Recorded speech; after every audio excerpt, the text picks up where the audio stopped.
النهارده عندنا مين؟ الحاج محمد ابو راويه، علم من اعلام اسكندريه، صاحب سلسله مطاعم ابو راويه اللي في اسكندريه المعروفه طبعا.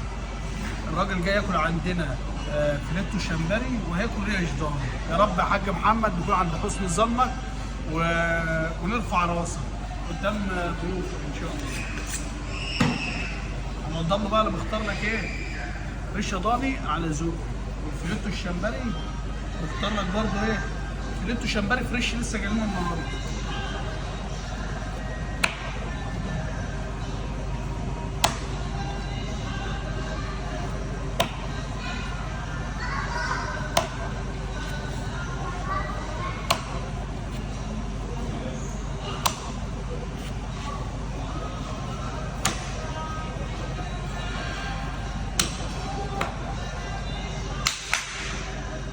اخش اتبلهم لك بنفسي كمان.